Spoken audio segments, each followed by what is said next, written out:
When you're on the verge of a breakthrough is when you'll feel the most resistance. Let me explain. When we are changing our ways, changing our beliefs, habits, relationships, patterns, we are essentially making room for our new identity to step forward. And what that means is the old identity, or part of it, has to go. And so when I started studying holistic systems like yoga and Ayurveda, some of the very first practices I learned were in self-study and inquiry practices. And through those inquiry practices, I really began to get a better understanding of my patterning, my samskar, as the yogis call it. And later on, I got introduced to some of the works of Ken Wilber from Spiral Dynamics. Ken Wilber is an American philosopher, and he helped kind of codify this language around human development. And he described it as a spiral pattern, that in the lower levels of the spiral is where we have the most gross and quantitative approaches to our development.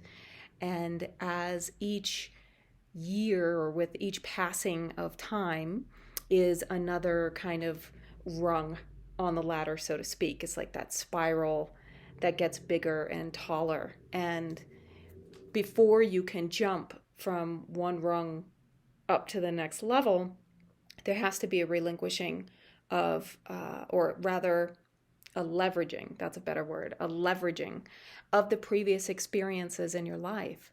And as you spiral further and further up, we get more into the subtle realm, and where we have much more of a lens through qualitative experiences and bringing more of that wisdom with us.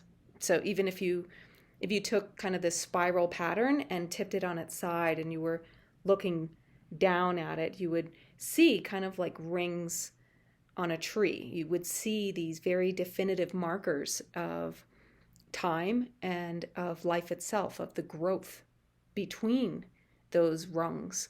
And that's exactly what a lot of the habit hacking that I use and work with clients and in my communities and members to leverage that previous experience. And part of why we have such resistance when we're about to have a breakthrough is a couple of reasons, but some of the main ones that I'm finding over and over again and have experienced in my life usually come down to a few things. They are limiting beliefs that we have and maybe don't even realize about our worthiness, our personalities, our resources, our abilities, or even just the environment that we find ourselves in. We may have a limiting belief that is really keeping us from seeing new opportunities and having new experiences. A lot of times that kind of fog or unclarity comes from having generational patterns that haven't been broken, right? There's a lot more research out there now about epigenetics and how we literally have these memories of our ancestors up to 7 previous generations downloaded into our very cells.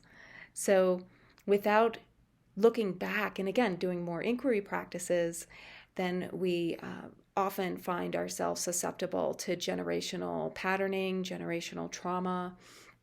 And it's a big component to some of the ceremonies that I do in the Rasayana community. We have ancestral healing ceremonies at least once a year, and we use some of the Vedic traditions and mantra to help change that patterning. And I'm finding that, I didn't even really get introduced to generational healing until maybe a year ago, where someone had pointed out a limiting belief of mine and that may be a result of some generational stuff I hadn't worked through. trying to think now, what was that belief? This was a while back.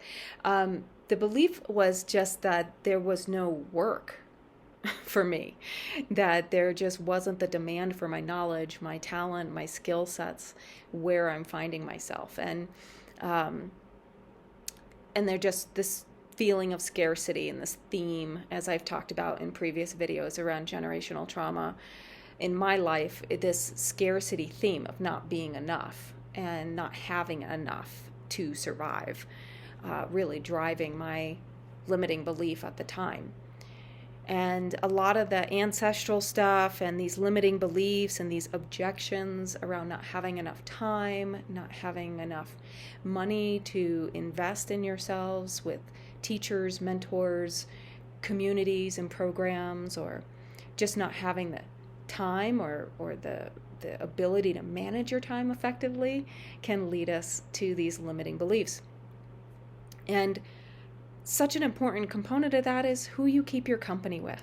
When I was studying at Kripalu in Ayurveda school, Swami Kripalu had been told that, or I had been told that Swami Kripalu says that yes, discipline is important, but even more important than that is the company that you keep, because they influence your behaviors, they influence your beliefs and your values themselves.